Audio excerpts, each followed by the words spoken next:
اعوذ باللہ من الشیطان الرجیم بسم اللہ الرحمن الرحیم الحمد للہ رب العالمین اللہم صلی علی محمد و آل محمد۔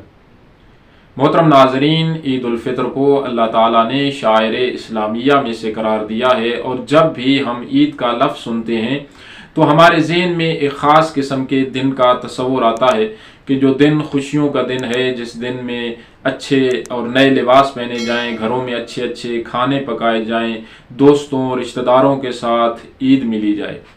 سوال یہ پیدا ہوتا ہے کہ کیا محمد و آل محمد کے نزدیک بھی یہ دن فقط عیش و عشرت کے ساتھ بسر کرنے کا دن ہے، یا آسائش اور آرام کے ساتھ گزارنے کا دن ہے، یا نہیں ان کے نزدیک اس دن کا کوئی اور مطلب اور مفہوم ہے؟ جب اس سوال کا جواب لینے کے لیے ہم در محمد و آل محمد پر دستک دیتے ہیں تو ہمیں یہ جواب ملتا ہے کہ نہیں، یہ دن خوشیوں میں بسر کرنے کا نہیں ہے، آسائش اور آرام میں گزارنے کا نہیں ہے، بلکہ اس دن کا مطلب اور مفہوم کچھ اور ہے۔ یہ دن وہ دن ہے جس دن اللہ اپنے بندوں کو اس مہینے بھر کی عبادت کا اجر عطا کرتا ہے، اپنے نیک بندوں کو ان اعمال کا انعام عطا کرتا ہے۔ یہ انعام و کرام کا دن ہے، اور امیر المومنین نہج البلاغہ میں یہ فرماتے ہوئے نظر آتے ہیں کہ عید اس کی ہے جس کے روزوں کو اللہ نے قبول کیا ہے، اور جس کے قیام کو یعنی جس کی نماز کو اللہ قدر کی نگاہ سے دیکھتا ہے۔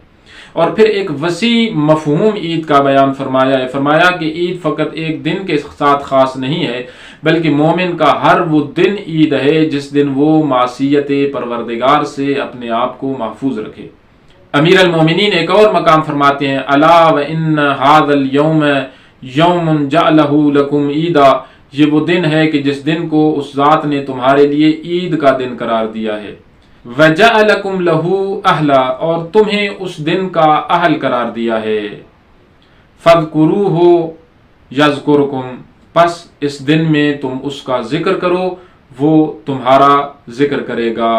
يَدْعُوهُ يَسْتَجِبْ لَكُمْ، اور اس دن تم اسے پکارو، اس سے دعا کرو، اس سے طلب کرو، وہ تمہیں عطا کرے گا۔ یہ اس کی عطاؤں کا دن ہے، لیکن کتنا بدبخت ہے وہ انسان جو اس دن کو لہو و لعب میں بسر کر دے، اس دن کو اس کی معصیت میں بسر کر دے۔ اس دن کو اللہ کی یاد میں بسر کرنا چاہیے، اس کی اطاعت میں بسر کرنا چاہیے، اور اس دن میں کوئی ایسا کام نہیں کرنا چاہیے جو اس کی خوشنودی کا باعث نہ ہو، جو اس کی ناراضگی کا سبب بنے۔ دعا ہے اللہ رب العزت ہمیں اس دن سے بھرپور استفادہ کرنے کی توفیق نصیب فرمائے۔ والسلام علیکم ورحمۃ اللہ وبرکاتہ۔